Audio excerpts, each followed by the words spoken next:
Over this past couple of months, I've been speaking to the great and the good of music and entertainment, and also many others as well. I'm delighted to be joined once again by a lady who's been in music for quite a while now, firmly established as a favourite, particularly in the social dancing scene, and even with the lockdown, hasn't let the grass grow under her feet. Alas, from Limerick, it's the one and only Muriel O'Connor. Muriel, how are you doing? Doing very well, thank God. Everything is going good for us. But Fran and myself, we work very, very hard at it.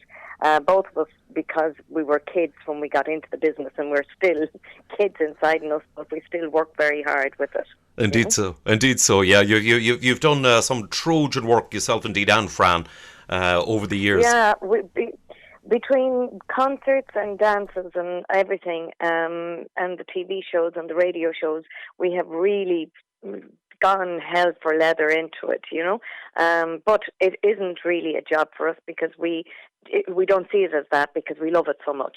Like, we just anything you want us to do, there's no such thing as no in the vocabulary. Well, that's excellent. It's a great positive attitude, and I think it's one that. It's one that's paid off, and it does pay off when you really throw your all into it and make the effort. Yeah, as I said, it's a passion for both Fran and myself. Like, we were kids when, I'd say I must have been singing coming out of my mum, and he would have been the same. And we had the bar at home, so with the result, every Saturday and Sunday there was nothing but music every weekend. And it was a case of, from the time I was born, literally, we were living overhead the bar. And music was, I had to listen to it whether I liked it or not. And Fran would have been the same. I think he was only 5 years of age when he started playing the piano. Right. And and both of us would have been, let's say, in the public eye from a very young age. I would have been doing concerts, I suppose, when I was only about 9 or 10, and he would have been doing something similar as well because of him playing the accordion, which is he plays. He's multi-instrumental, but at that time the accordion was the big thing. It's still a bit of a big thing, but we don't use it as much in our shows at the moment, except if we're doing concerts. We use it when we're doing the concerts, all right, because there's always a main band, backing band, so Fran takes out the accordion then again. But there might be pressure on him now to bring it out again for our own dances. Yes, I dare say so. Definitely dare say so. Now, listen, since the lockdown, you've been. You did something which really hasn't sort of been done before, which is actually you did a drive. That's not a drive-through, but a drive-in concert. That's right, yeah. We were contacted by Liz and John, who owned the Manila Hotel in Clonmel. And we started. What they did was that they invited all the people, for the carers and the people that were cooning during the time of the lockup, and to show how much they cared about everybody, they organised. They went away and bought a lorry, and we had our own equipment. And what we did was we did a show, and so many people were allowed to come and park in their grounds, and but they had to register with the hotel because each car was 6 meters apart. The people couldn't come out of their cars, but they got a full concert, and it ended up that this was the funny bit. When we finished our song as a show of appreciation for what we did, they would hoot their horns. And it was very funny, because it was their way of communicating with us. Because if I'd ask a question, let's say I was going to sing Courting in the Kitchen, and I'd say, well, did any of you have a court in the kitchen, or what's the story, lads? They would, one at the back of the bus would say, would blow the horn. And then when I teased them a little bit and say, come on, tell me more, I want to know more about it, all the horns would blow then as well again. It was great crack, great fun. We did it in the Manila on Thursday of last week, and the following night on Friday we did it in the grounds of Feathered Rugby Club. Great crack, great fun. And we put it up on Facebook then, and of course we got a load of people that were watching it and loved it and would have loved to being a part of it. But with the restrictions of how many people you can put in a car park, was the big thing with the 6 meters apart. But it was good.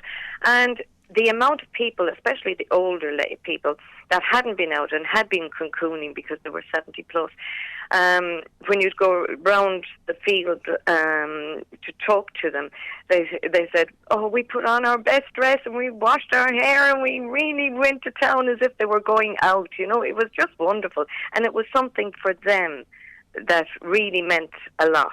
Which was great. That is excellent. You mean the cars were 2 meters apart? Yeah, and 2 meters. My apologies. Yes, 2 meters apart, 6 feet apart from each other.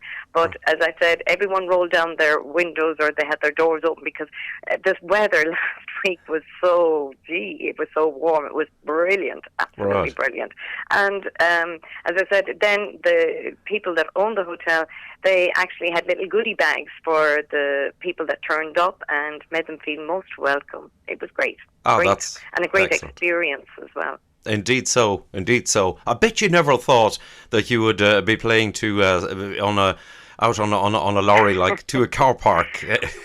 Well, if you asked me during the year what I was the highlights of my year, what I was looking forward to, well, in April we were supposed to go to Spain with Enjoy Travel, and in May then we were with Billy Morrissey and his gang in Portugal, and then we were doing the Danube again in June with Enjoy Travel.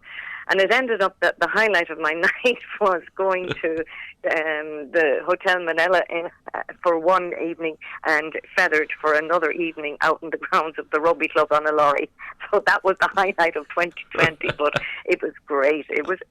I'll tell you, it was wonderful to be out there performing. Like, Fran and I are very lucky that we're both involved in 2 different radio stations. He has a current affairs radio that he does every morning, Monday to Friday, 9 to 12, and I have a country program on Tip Mid West. So with the result, we're still involved with entertainment and with people and, the involvement, but the only thing is we don't get to see them.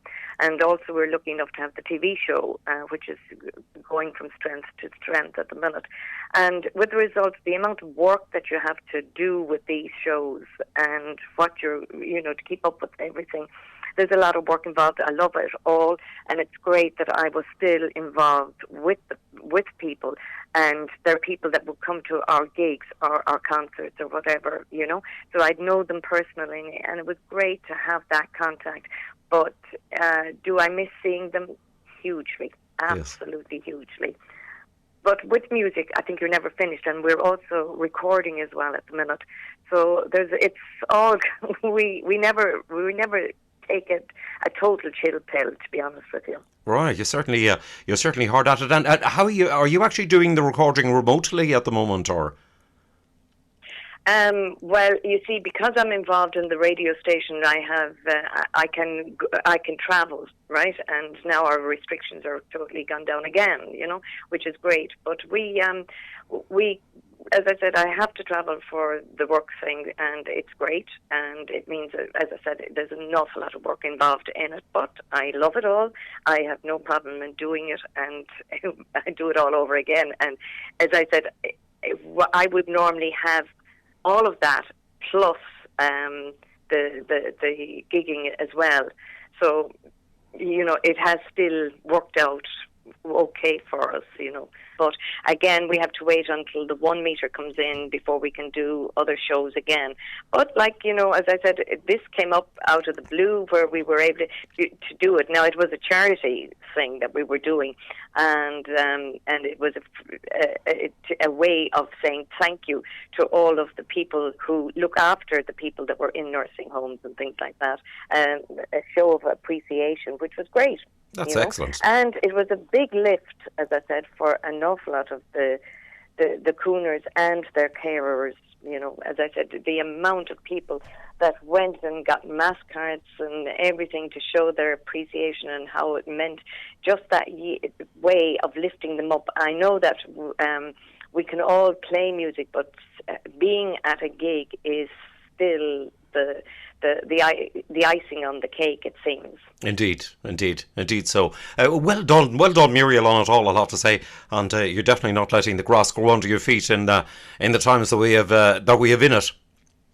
Well, you see, it's like this. If you love something enough, you just look at the obstacle, but you see what way am I going around this, rather than seeing it as an obstacle. Because, like Jerry, both of us have been around a long time. We've had more obstacles put in front of us that we care to talk about. But if you love something, you will never let it go away. You'll just keep at it, and you'll keep going around it, as we've always done. Because you've been in the same boat as myself, and we've Indeed. just continued on, and we never thought of ever not going around and looking for a solution. Indeed, exactly. Yeah, you just gotta get on with it, and as you say, see the way for to go around it. But well done on that.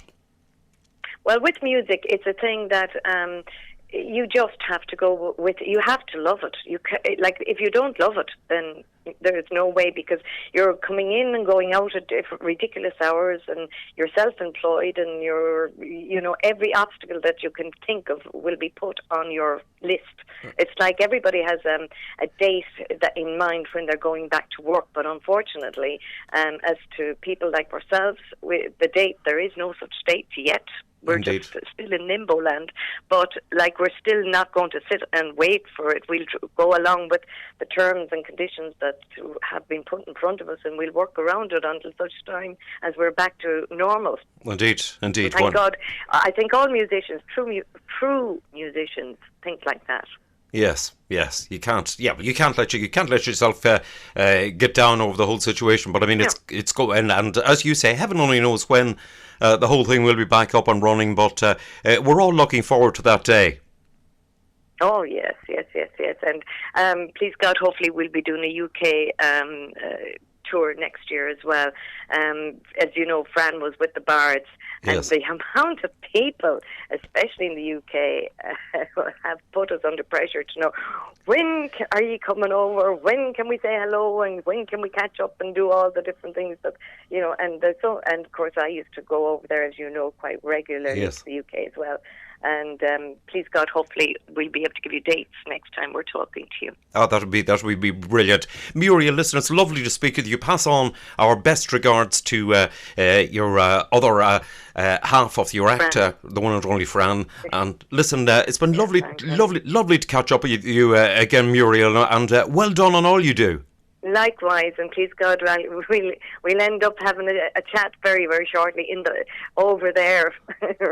Indeed. And we'll have a proper old natter and go back in time in the usual. And I'd like to say hello to all of the people who have always supported both Fran and myself when we go over there. And Paddy Cowan, and also Seamus Moore, my good friend. I'd like to say hello to him. He was on Facebook recently, and I had a hi. So I hope everything is good with him. Great stuff. Muriel, thanks a million. Not a bother, and thank you.